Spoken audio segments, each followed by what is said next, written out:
ಇದೆಲ್ಲ ನಿಮ್ಮ ಸಿದ್ದಣ್ಣ ಹೊಸಿ ಸೌಂಡ್ ಕೊಡ್ಲೆ. ಯೋಗಿ ಆದಿತ್ಯ. ಯೋಗಿ ಆದಿತ್ಯ ಅಡ್ಯಾರ್ಲಣ್ಣ. ಯೋಗಿ ಆದಿತ್ಯ. ಓ ಉತ್ತರ ಪ್ರದೇಶ ಸಿಎಂ.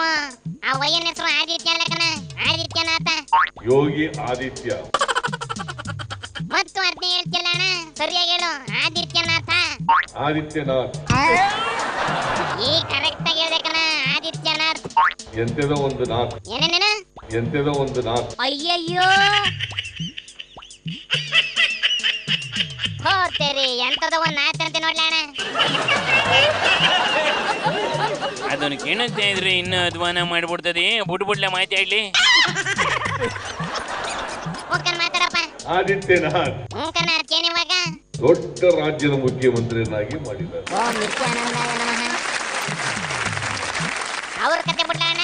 ಇಲ್ಲಿ ಅಂಗನವಾಡಿ ಅವ್ದಿರು ಬಂದು ರೋಡಲ್ಲಿ ಮನೆ ಇಕ್ಕೊಂಡು 4 ದಿನ ಆತಲ್ಲ, ನೀನೇನಪ್ಪ ಮಾಡಿರೋದು? ಹಾಗಾದ್ರೆ ಇದೇನ್ಲ ಡೈರೆಕ್ಟ್ ಆಗಿ ಹಿಂಗ್ ಕೇಳ್ಬಿಟ್ಟೆ.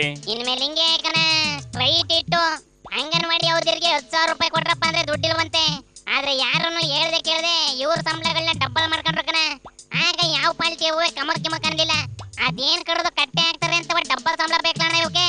ಅಚ್ಚುಕಟ್ಟಾಗಿ ಬಂದು ಅಸೆಂಬ್ಲಿ ಒಳಗೆ ನಿದ್ದೆ ಹೊಡಿತವೆ.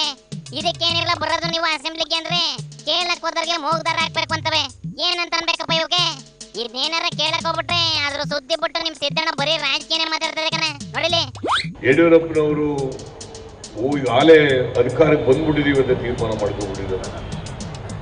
Mission 150, mission 150.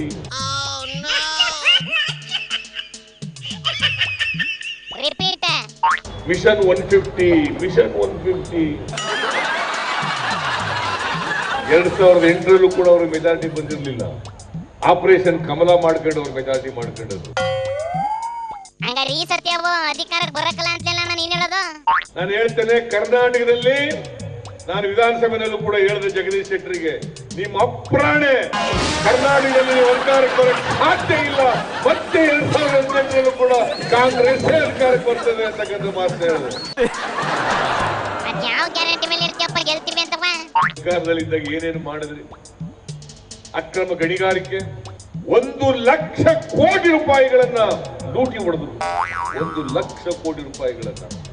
ನೀವು ಅಧಿಕಾರದಲ್ಲಿದ್ದಾಗ ಮುಖ್ಯಮಂತ್ರಿ ಆದಿಯಾಗಿ ಕಟ್ಟಾ ಸುಬ್ರಹ್ಮಣ್ಯ, ಮುಖ್ಯಮಂತ್ರಿ ಜನಾರ್ದನ್ ರೆಡ್ಡಿ, ಕೃಷ್ಣಯ್ಯ ಶೆಟ್ಟಿ ಎಲ್ಲ ಜೈಲ್ಗೆ ಹೋದ್ರೆ ಎಲ್ಲ ಸುಮ್ಮನೆ ನಟಸ್ಥಾನ ಮಾಡಕ್ ಹೋಗಿದ್ರು ಜೈಲಿಗೆ. ನಾಚಿಕೆ ಆಗಲ್ಲ ನಿಮಗೆ? ನೀನು ಬೇರೆ ಎಂತದ್ರ ಡೈರಿಯಲ್ಲಿ ದುಡ್ಡು ತಗೊಂಡಿದ್ಯ ಅಂತಲ್ಲ ಅಣ್ಣ?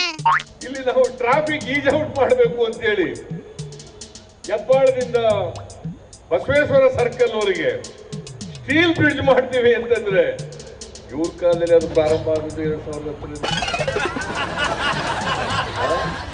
ಇಲ್ಲಿ ಬಹಳ ಟ್ರಾಫಿಕ್ ಇದೆ. ಅದನ್ನ ಮಾಡ್ತೀವಿ ಅಂತಂದ್ರೆ ಸಿದ್ದರಾಮಯ್ಯನವ್ರ ಮನೆಗೆ ದುಡ್ಡು ಹೊಟ್ಟೋಗ್ಬಿಟ್ಟದೆ. ಅದು ಫೈನಲ್ ಆದದ್ದೇ ಸೆಪ್ಟೆಂಬರ್ನಲ್ಲಿ. ಯಾವಾಗ ನಕಲಿ ಡೈರಿ ಸಿಕ್ತು ಅಂತ ಹೇಳೋದು ಮಾರ್ಚ್ ತಿಂಗಳಲ್ಲಿ. ಸುಳ್ಳು ಹೇಳಕ್ಕೂ ಒಂದು ಇತಿಮಿತಿ ಇರ್ಬೇಕಲ್ಲ. ಮಾತು ಕಲ್ತ್ಬಿಟ್ಟೈತೆ ಕಣ್ಲ. ಇನ್ನಿದನ್ನ ತಡಿಯೋದು ಕಷ್ಟ ಐತಿ. ಮಾತು ಬಲ್ಲವನಿಗೆ ಜಗಳವಿಲ್ಲ ಅಂತ ಒಂದು ಗಾದೆ ಇತ್ತು. ಆದ್ರೆ ಇವು ಜಗಳ ಮಾಡೋಕೆ ಮಾತು ಕಲ್ತ್ಕೊಂಡ್ ಬಂದವೆ. ಕಾಯಿಲೆನೇ ಹೆಂಗೈತೆ ಕಣಪ್ಪ. ಮಾತಾಡೋರ ಕೈಲಿ ದೇಶನೇ ಕೊಟ್ಕೊಂತವೆ ನಮ್ಮ ಜನ. ಅವಕ್ಕೆಲ್ಲ ಒಳ್ಳೇದಾಗ್ಲಿ. ಯಾಕೋ ನನ್ನ ಮೂಡ್ ಸರಿ ಇಲ್ಲ. ಶಟರ್ ಎಳ್ದು ಕ್ಲೋಸ್ ಮಾಡ್ಬಿಡ್ಲ ಈ ಕಥೆಯ. ಶಿವನಿ ಶಂಭುಲಿಂಗ.